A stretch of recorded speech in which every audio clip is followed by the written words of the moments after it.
Hello, and welcome to the ATPE podcast, brought to you by the Association of Texas Professional Educators and covering the hottest topics on Texas educators' minds today. Hello, and welcome to the ATPE podcast. My name is David George, and I serve as editor for ATPE News. In this episode, we're shifting our focus to the value of in-person events for educators. Whether it's a professional development conference, a local meetup, or a statewide convention, these gatherings offer unique opportunities for connection, learning, and inspiration that just can't be replicated online. We'll explore why showing up in person matters and how you can make the most out of every event you attend. Joining us once again to share her insights is ATPE Engagement and Learning Specialist Andrea Hutlock, who just wrote about this specific subject in her latest The Teacher Down the Hall column on atpenews.org. Welcome back, Andrea. It's great to have you. Hello, and thank you for having me back. Of course, I love to be here and have a platform to share, especially about this most recent article. So we're talking about in-person events, and I know you recently attended the South by Southwest EDU 2025 in Austin. What stood out to you from that experience? Well, having attended South by Southwest EDU for a number of different opportunities now throughout the years, one of the things that has really stood out to me is the declining number of Texas educators at a Texas education event. And I think that that is something that is notable. And one of those things that made me really curious in my capacity now working for ATPE, I was able to interact with a lot of different attendees and ask them why they were attending, where they were coming from, what they hoped to get out of the event. And that included people who did reside here locally or within the state, as well as those from other states and even internationally. So it's an event that offers lots of opportunities for me to connect with lots of different people within the field of education. Did that event shape or reinforce your thoughts on why in-person events still matter? Absolutely. I think in the article I said something along the lines of, that I was going to need a nap, right? Or like a 2-day nap after the event. And it's a nap in a good way. And it's just that type of energy and that level of focus and engagement with other people who understand education, who are also passionate about education, and kind of offer this glimmer or silver lining and opportunities for hope as we look towards the future. So that's something for me that is equal parts energizing and exhausting. But I'm also someone who is a lifelong learner, as is many of our educators who I'm sure are listening today. But you describe a different kind of fatigue between online and in-person events. Can you go into that? Sure. I think now, as many of us have attended a number of virtual events, maybe starting with the pandemic in 2020, during virtual teaching and when virtual meetings were kind of at their height. And I think coming out of that, there was an increase overall, even as the pandemic subsided, of offering events virtually in hopes of reaching a larger audience. Even internally within organizations, I think the number of virtual meetings increased because it was just easier, especially within education, than maybe logistically trying to get different people from different places with schools that ended at different times, all in the same room or all connected.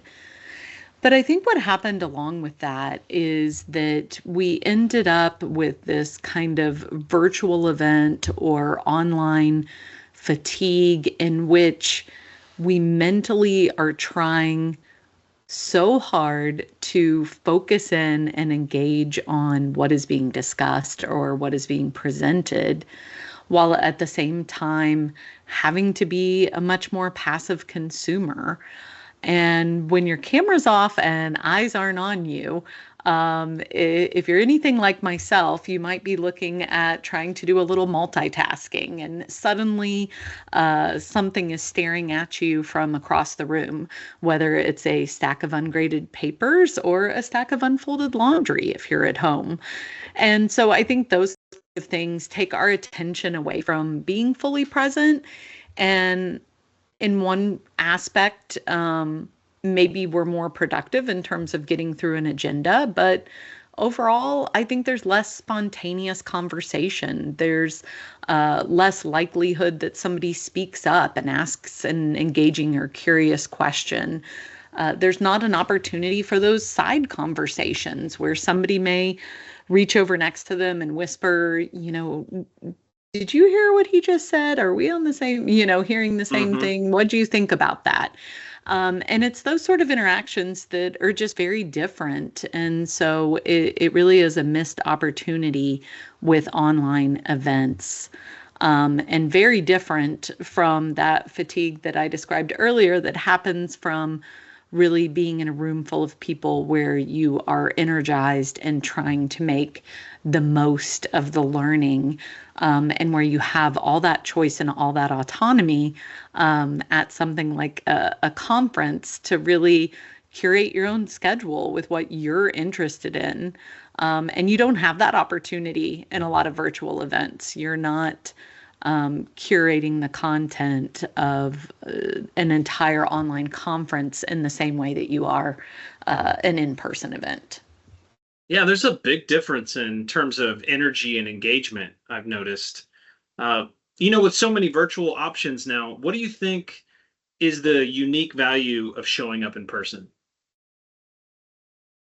I think the value of showing up in person is not necessarily always the content or even the speakers. And I hesitate to say that because honestly, David, I am someone who looks over that schedule and agenda, and I'm carefully trying to plan out the logistics of making the most of my opportunity when I attend a conference. I want to get into all of the things, right? I want to make sure that I hit the keynotes, that I walk away with a workshop, that I don't miss out on a topic I'm passionate about. So I really am going through and kind of curating those moments. And I did that more so in the beginning, but what I've learned since is this opportunity to lean in more to the organic moments. So I think what I enjoy most about and look forward to the most is these organic moments that pop up throughout a conference that aren't planned on the schedule. And those can be anything from side conversations in the hallway. Most recently, Representative Bojani from our legislature was asking me some thoughts about challenges facing educators. That was unprompted. That wasn't a meeting. There's other networking opportunities. I'm waiting in line for my lunch and I start chatting with somebody else. Is this your first time attending? Before you know it, we find out, hey, we both work for associations and we work in similar roles. And so would you like to communicate or stay in touch? And we're exchanging information through the contact or event platform. And have since actually developed kind of this long distance friendship that has transpired as a result of one of those moments that you definitely couldn't have planned. You definitely couldn't have said, hey, in my schedule, I want to make sure that I try to go make a long distance friendship with somebody while I grab my lunch. And I do take into consideration some of those more planned opportunities for networking and engagement. And I think something somebody else said to me that stuck a while back was one of the things that they really look forward to as well is line friends. In a lot of conferences, South by Southwest EDU, and some of these larger conferences, I'm waiting in line to get into a session, right? Sometimes the session ends up being capped. I have that in my schedule. I didn't have a backup. Like I didn't know what else nearby was there. As I look at my schedule, I look to someone next to me, what are you going to attend next? And they're like, we're headed down the hall. This was my backup. I really wanted to see this. And I'm like, okay, I'm going to tag along. I'm going to go to this session. That was probably my favorite session. And it wasn't even on my list. The description didn't do it justice. It was just a spontaneous. This other one happened to be full. Someone near me was going here, and I was able to sit at a table and really engage in this workshop style and learn about some unique and innovative curriculum to engage students that I'm looking forward to sharing with our members here in the near future. So it's these kind of opportunities that I have learned to enjoy the most. Yeah, it's those kind of in-between moments, like hallway chats, or like you were talking about casual meetups. Sometimes those tend to stick with you as much or even more than some of the formal sessions. I'm wondering, what is it about that kind of connection that makes it so meaningful? I think it is really easy, especially in a post-pandemic world, when you're in the world of education, to get bogged into the day-to-day. And there's something about attending an in-person event, especially a multi-day event, that really allows you to step away from the day-to-day responsibilities and immerse yourself into another environment, to feel like an adult, to feel respected, and you're making connections with people that value you specifically because of the conversations and the context with which you share your experience, right? So somebody's knowing me because of that topic and because of what I decide to share with them in that spontaneous moment. And there's a lot of connection because at the end of the day, anybody who is not in education can try their hardest to come observe, to listen to other people, but you just can't really appreciate in the same way that someone else who has lived or walked a day in your shoes, what it really means to be an educator, all of the decisions that go along with it. And so those connections have really opened my view, changed my mind on things from time to time.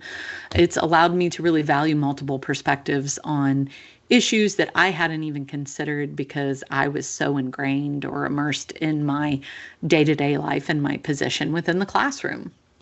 So that's what I value the most, I think, and think other educators value as well. Shifting gears here, in your recent column, you acknowledge that attending in-person events can come with a financial and even logistical challenges. What kind of tips or resources would you share with educators that are trying to make that work within their budget or schedule?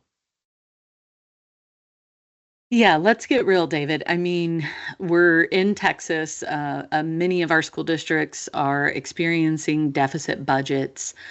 So the days where many educators were sent by principals or campuses at that level to the larger conferences, multi-day conferences, has dwindled significantly, especially with the rise of online and virtual events. It's just easier. I don't have to send my teachers anywhere. I don't have to worry about a hotel room, all of these things. And so that burden has really gone from the financial burden anyways, from the district level to the individual educator. And as we know, we are not overly compensated by any means within the world of education. And so it does make it logistically difficult. But what I propose is that it is a little bit more work to try to secure the funding, but opportunities do still exist that educators aren't always aware of or able to leverage. And those come in the form of grants and awards from all sorts of organizations that value educators. I don't want to call out any one individual at this point in time because, I don't want to swarm them with grants. But I will say that we have a community in the ATP online community called the Teachers Lounge, as well as the Toolbox. And every single time I come across those opportunities for grants for professional learning opportunities and attendance at conferences, I go ahead and pass those along to our members there. And I do think there's those opportunities individually within the district as well. I know a few years ago there was an innovation grant coming out for my campus, which included developing kind of a maker space at a time when those were first coming into schools. And as part of that maker space, we put into the grant funding in our proposal a line item for professional learning around that so that we could go to a conference that talked about STEM or STEAM learning at that point in time. So I think there's some ways to really strategically think about what opportunities can you leverage from your parent-teacher or parent-teacher-student association internally with grants that come through the district level and from those with outside organizations. I know ATP has scholarships for our conference, and so others, I imagine, have similar scholarship opportunities as well. And so it's really just doing a little bit of extra research or legwork on the front end so that you can truly enjoy the benefits of the in-person event on the other side. For those who do manage to attend events like our ATP Summit, how can they prepare to get the most out of that experience? I think it really depends on the event, but when I'm thinking about a multi-day event such as the ATP Summit, South by Southwest EDU, or any of the number of other conferences that happen across the state and across the country, I think now there's an opportunity to try to combine business and pleasure, which people have been doing for a long time, especially in the corporate world. So here, educators can really take advantage. Like if I'm going to look at a conference, it's going to be aligned with something that I'm really passionate about, that I want to enjoy. It's going to offer the right type of opportunities for me in terms of leadership, networking. And then I'm also really going to look at location. Where is the conference located? And how can I maximize my time in that area? So for me, I know logistically, if it's been a location that I'm going to really enjoy, then I try to schedule it where I can tack on a few personal days or decide to extend or take advantage of a hotel discount that allows me to stay a couple days after the conference has wrapped up. And that really gives me an opportunity to take advantage of exploring and enjoying that city, either individually or with friends or with my family members. You mentioned networking and leadership opportunities. Can you talk to us about the sense of belonging that can come from experiencing these in-person events? And why do you think that's important, especially for educators? I think this is twofold. I think earlier I talked a little bit about that opportunity to find that sense of belonging, to feel like you're part of a group that gets you. They understand what you do day in and day out. They understand and can share in your successes and your challenges and offer those multiple perspectives, right? So it's really a place where I feel like I belong. The people share my values. They understand my career professionally. And so that sense of belonging can't always be replicated.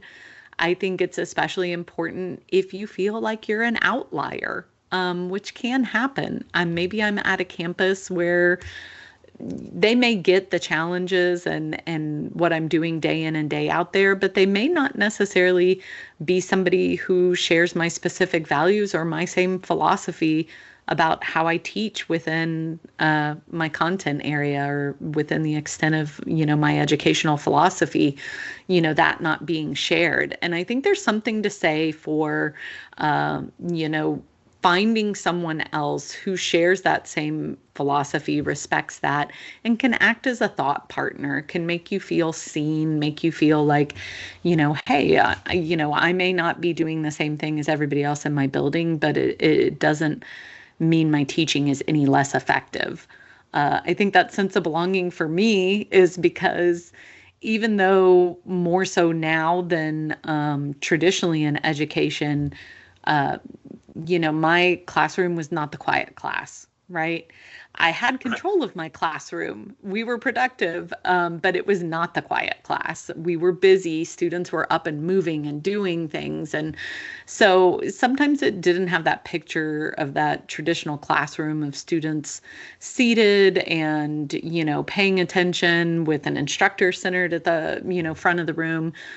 More and more classrooms don't look like that, and people are understanding how to value that type of learning that's true, authentic student engagement. But at the time, I was kind of an outlier with the others around me, and so I found a sense of belonging in finding others that had that same type of philosophy, and that was because we were attending sessions that valued those same sort of topics, or meetups that valued that. I also think there's something to be said for finding a sense of belonging among the people you work with on a daily basis, and really having a level of bonding and relationships that go beyond the day-to-day. And so another one of my favorite experiences and lasting friendships came from a training where I was coming to a new campus, and we were all new members, and we were all going to be on the same team. And we all went to a conference and experienced that training and conference together, and stepped out of our comfort zone because we didn't know anybody else, and shared in those in-between moments of, going out to dinner after the conference ended at the end of the day, or shifting those sort of other things. And so hopefully that's not a too long-winded response to really kind of wrap up why I feel a sense of belonging can be important, both internally within that environment, as well as a sense of belonging among a team and your local people in attending together. Yeah, I want to look ahead for a moment. We've got the ATPE Summit coming up here in Austin, and that's going to be in July. And I'm looking forward to it, and I'm wondering, what are you most looking forward to? David, I am looking forward to seeing all of our members. Honestly, being newer to the association, last year was my first year at Summit, and I really enjoyed sitting down, having side conversations in between all of our sessions, and getting to know our members, each and every one of them, and what they appreciate about ATPE and the association. As the engagement and learning specialist, I also am maybe obligated to say, but would say anyways, that I'm looking forward to our professional learning, because now more so than ever, we have a great lineup of professional learning breakout speakers that are ATP members. So they're actively working out in the districts across Texas, just like those of you listening, and they're bringing their knowledge and expertise to share with you.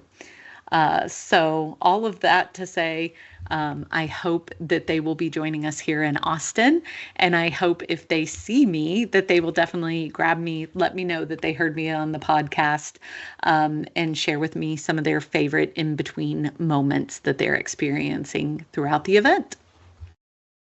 And if someone is still undecided about attending, what would you say to help them see potential value? Well, one, I live in Austin. And so being in the Austin area and having the summit here, I would definitely say, that I love everything the city has to offer, and hope that they would find the same in coming and visiting. But the other is I think that we have intentionally built a lot of experiences into the ATP Summit. So if you're on the fence about attending, maybe because you've never attended before, or it's been a while since you've joined, to come and see what's new and what's changing at the summit, and to connect with others and know that there's going to be more opportunities to do so. I'm really looking forward to our Gen ATPE meetup. That's going to allow any of our newer to education professionals to meet up with others just like them. And I will be there helping facilitate some of that meetup, but it will be very informal and a great opportunity to gather with others who are newer to profession or are our newest educators. Andrea, thank you so much for joining us today. Thank you for having me, David. I always enjoy jumping on and being able to have a little chat with you. And for everyone else out there listening, thanks for joining us as well. It's been fun, and we appreciate you so eloquently explaining all this information to us today. As always, if you have any feedback or questions, you can send those to comm@atpe.org. That's COMM@atpe.org. And we encourage you to subscribe to the podcast as well as leave us a review. Thanks again for being here, and we'll see you next time on the ATPE podcast. Thanks for listening to the ATPE podcast. For more information about becoming part of Texas's largest community of educators, please visit atpe.org.